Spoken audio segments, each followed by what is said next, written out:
What if I told you that in the middle of one of the most brutal prison camps of World War II, the gates were left unlocked, escape was possible, and some prisoners chose not to leave. Not because they couldn't, but because something inside them stopped them. World War II prison camps were built for one purpose: absolute control. Barbed wire stretched endlessly across frozen ground. Guard towers watched every movement.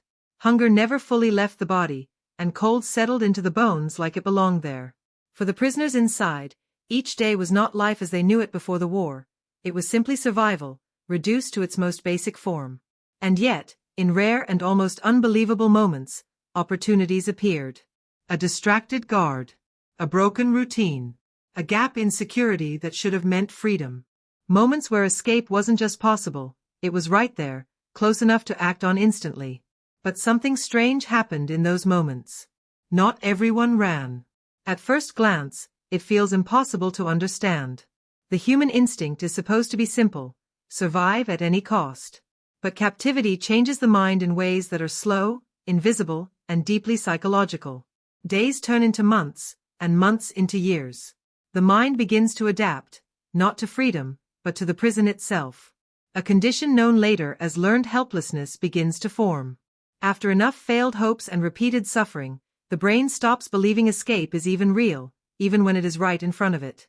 And then there is something even more complex: group survival. In these camps, prisoners were not just individuals. They were bonded through shared suffering, shared hunger, shared loss. Leaving meant abandoning the group that had become their only sense of family. For some, that felt more unbearable than staying in captivity.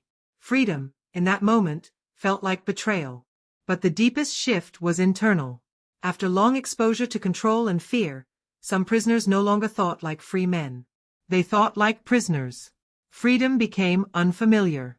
Uncertainty became terrifying. Outside the wire was not safety, it was the unknown.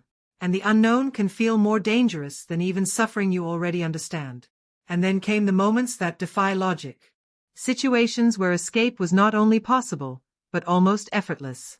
A gap in security. A moment of chaos. A chance that would never come again. Some prisoners prepared instantly, driven by instinct. But others froze. Not because they didn't want to live, but because their minds couldn't process freedom as something real anymore. In some cases, they even convinced themselves it was a trap, that escape was being offered only to punish them later. And so, in a single moment, the prisoners split. Not into strong and weak. Not into brave and cowardly. But into those who could still believe in freedom, and those who could no longer recognize it. When the opportunity passed, silence fell. No celebration. No relief. Just the heavy realization that something had been offered, and not everyone could take it. And the question that lingers long after is the most disturbing one of all. If freedom came for you in that moment, would you recognize it? Or would your mind, shaped by fear and time, convince you to stay exactly where you are?